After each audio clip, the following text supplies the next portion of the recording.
This is Eagle Owl, and today we're gonna talk about CJ Gardner Johnson. Did he sneak this Nick Sirianni? Also, Tyreek Hill linked to the Philadelphia Eagles? Don't make sense, but we gonna talk about it. And lastly, we gotta talk about TJ Saunders or Sanders, however you say it. We talking about some draft guys, but let's get straight into it. All right, man, before we get into the main topics, like I said, we got to talk about the draft a little bit. So, it's a guy I want to talk about. I really like that we're looking at possible day two type guy, third roundish, in the second round, offensive tackle Charles Grant. Now, Charles Grant, smaller school, don't got a lot of experience playing football, but I like his potential and I like his athleticism. Freak of nature. He's 6'5", 311. Right? You'll say that's undersized for a tackle, but his wingspan is 7 foot long. Think about it. He's 6'5", 311, which the Eagles could bulk him up, but his wingspan, 7 foot long. Now, this dude, before playing football, he wrestled. And it shows on the field how violent his hands is, how athletic he is. I think he ran like at that size, a 40 yarder, like 40 yard dash, like 5 seconds or something like that at that size. So that lets you know he can move. But I'm intrigued on his body build. Pause. He built like a basketball player with the long wingspan, being tall. Like, you know how Rajon Rondo, like built like that, but of course bigger because he's a tackle. But you know how Rajon Rondo was like 6'4", but his wingspan was like 6'10". That's why it made it so easy for him to steal the ball playing basketball. But none of the basketball talk. This guy, athleticism just jump out the gym. Again, the negative about him is that he don't got a lot of experience playing football. So he reminds me of like the Jayless Hunt on the offensive side of the ball. But it's gonna be really interesting where he falls and will the Eagles take that gamble? Because I think we need an offensive lineman somewhere in this draft. Of course, edge rusher in this draft, cornerback somewhere in this draft. I think those are the three main positions, and then you could go tight end later, or a lot of people say tight end earlier. Hell, some of you guys just say safety first round. So those like some of the main positions, and if you want to experiment with any of those positions, I think you could experiment with the offensive lineman. And I like Charles Grant. This is probably one of my favorites because how he's built, freak of nature. He wrestled. I like that type of stuff. Like even when we got Jordan Malata, I'm like, okay, he's an interesting guy. When we got him like 7th round a couple years ago, I'm like, this dude is interesting. Let's see what he got. And he's one of the best tackles in the league. This guy can be really interesting. And hell, a lot of draft scouts think that because he can go second, third round. You usually don't see project guys go that high, and smaller school guys go that high. So we'll see, man. We'll see if we pull that trigger. Also, speaking of pulling triggers and willing and dealing, let's talk about Howie Roseman. So Adam Schefter basically guaranteed Howie Roseman is going to make a trade. If you don't believe me, let me play this clip.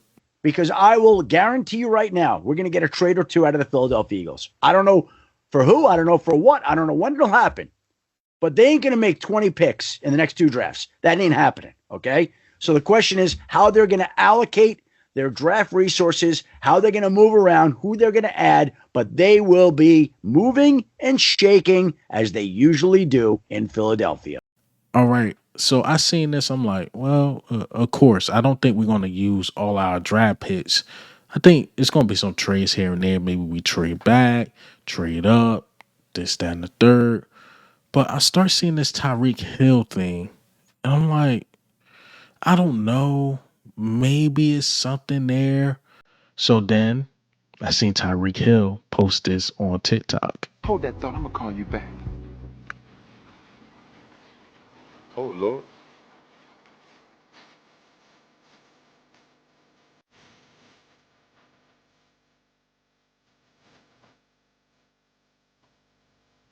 I'm like, I still don't want to talk about it. And then, smaller reporter. It's not Adam Schefter. It's not Ian Rappaport, but it's saying Tyreek Hill is being linked to the Philadelphia Eagles. And you know what they keep saying? Everybody keeps saying the Eagles need another receiver. We need another receiver.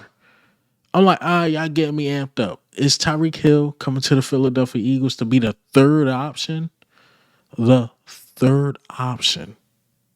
Now, Tyreek Hill could be a nutcase a little bit. Will he be okay with being the third option? I don't know. But Tyreek Hill's that dynamic. I mean, fast, catch the ball, electric. I mean, big play waiting to happen. It'd be similar to like a move we made to get Saquon Barkley, but he has a lot of money on the books. I'm not sure how that will work out. But Tyreek Hill's definitely, I don't want to say definitely, but it seems like the illusion is that he's being linked to the Philadelphia Eagles. Howie, man, if you do this, I might catch a heart attack. If you do this on draft night, I literally might catch a heart attack if we get Tyreek Hill. I mean, man, this is insane. You talking about an offense that can possibly have, again, I don't know how the money will work out. AJ Brown, Devontae Smith, Tyreek Hill. I'm assuming Dallas Goedert will be a part of that trade package. Maybe he go to Miami, and you'll have Saquon Barkley. Look, man, even if you got to add Jahad Dotson to that, you can do that. Look, I know we love Dallas Goedert and Jahad Dotson, but if you trade those two, maybe a pick because Jahad Dotson got a contract year coming up. And he probably don't want to be the fourth wide receiver. And then Dallas got it. We got to get him off the books. I don't care what tight end they draft. Let me just say that. If you add Tyreek Hill, he's the third option in the passing game. Hell, some games he might be the second and first option, depending on the game. But this is crazy, man. Tyreek Hill been hitting like I'm getting traded. I'm gonna be traded, but I will not be surprised. I'm telling y'all, I will not be surprised. I will be happy, jumping for joy, but I won't be surprised if Howie working some under the books, working some like yeah, we gonna put in the offer, see what they can do. Howie is saving up a lot of cap room for something. We don't know what it is. Be like, is he, saving up for the future with Jalen Carter and all these guys' contracts coming up? What is he saving up for? You haven't made a big signing. But if it's Tyreek Hill, you can't get mad at that. Who you can't get mad at that. All right. So let's talk about CJ Gardner Johnson. So CJ Gardner Johnson, he put out like a little message or a PSA. It wasn't to the fans. It felt like former teammates, maybe a former coach. But let me play this clip. People showed me their true colors when I got traded. Shit. That's why you ain't heard or seen from me, dig? He's saying, like, look, so, some of y'all being fake or whatever. And then he quote tweeted a tweet and he was like, the Philly fans, I love y'all. He know how it goes. Like the fans love him. He love the fans. So he's saying y'all good. But I think it's some stuff going on. And I seen this tweet from Kelly Greenhour. It said like he even mentioned Nick Sirianni. So is he sneak dissing Nick Sirianni? Nick Sirianni was his guy. And he stuck up for Nick Sirianni a lot when he was taking a lot of heat. So could it be Sirianni? Possibly. I'm just really going off that tweet. I didn't see him honestly mention Sirianni at all. So I can't confirm or deny that. What I would say about CJ Gardner Johnson is I think he took this trade hard, man. I think he handled it well. He went on Twitch, talked about it, but I think he took it hard. Because you got to think about it. I think he bought a house close to Philly. He thought he was going to be here long term. He was the future. And next thing you know, he just traded. What I have to say is this is a business, CJ Gardner Johnson. It's a business. Like, I love CJ, but at the end of the day, I'm an Eagles fan, and I have to see the process of what they're going through. And I think a lot of fans feel that way. And I think honestly, the players and even the coaches looking at it that way, like this a business. We at this point it's a breakup. You know, you with a new organization, you with new teammates. Yeah, we're talking here and there, but you're not an Eagle anymore.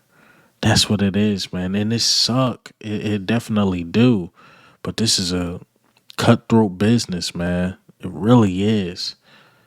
And I wish he could stick around, but I think he just took this one hard. In my personal opinion, he still love Philly. He still love Philly, and I'm not mad at him about it. Philly is a great city, especially with his energy, and we felt it. It was missed. It was missed. That's why I don't understand it, but I gotta see what the future holds, man. Hell, CJ in his mind, he probably don't understand it. But it's just, I'm assuming it's just the antics on the social medias, or hell, maybe it is about money. I don't know. But CJ got to let it go, man. He got to let it go. Simple as that. But last but certainly not least, I want to talk about the last draftee to visit with the Philadelphia Eagles. That's TJ Sanders. I like TJ Sanders out of South Carolina. Really finesse type guy, know how to get to the pass rusher for sure. He's a bit undersized. I know a lot of people had questions about his power, but during the Senior Bowl, he answered those questions.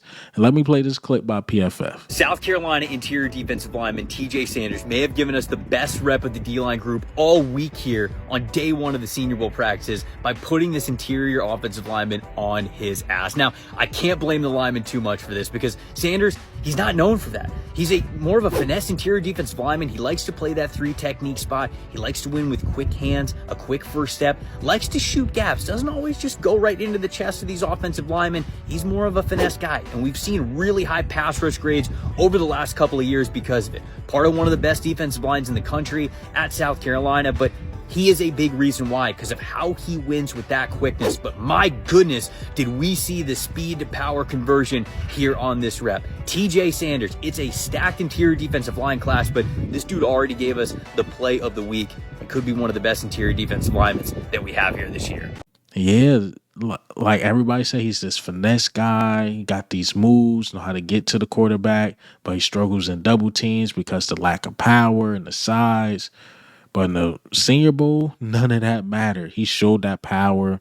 He showed that size don't matter, pause. And he still showed that good athleticism, that finesse move. So I like TJ Sanders. I like TJ Sanders projected to go day 2. Yeah, I would like him. I would like him for sure. All these guys we visited, I really haven't had a problem with at all. Like, I'm not too against, in my personal opinion. But and it's where we drafting. Like, the biggest prospect we visit was Donovan Izaraku. Now, if he's falling and we could trade up a little bit to get him, cool. But everybody else, I'm pretty much on the same level with. Charles Grant, I'm really high on as well, but I like him because he's more of a project guy. But again, I'm pretty much on the same level with everybody we visit. I like the guys we visited, and hopefully we could grab one of these guys. So far, a lot of offensive linemen, the edge rushers, the D tackles starting to come in, the corners are starting to come in. So it'd be interesting what the Eagles do. But it seemed like the first 3 rounds or whatever, it's going to be those type of positions. So we'll see who the Eagles prioritize in the first round in a couple weeks. But that's all I got for you guys today. Hey, man, what do you think? How do you feel? Do you feel like CJGJ was dissing Nick Sirianni? Really don't know. We got to wait and see on that. Maybe CJGJ come out and talk about it. Also, Tyreek Hill being linked to the Philadelphia Eagles. Crazy as it sounds, I will not be surprised if some offers were made by the Philadelphia Eagles. And TJ Sanders, man, how we feel about him. But this is Eagle Out, man. I'm out.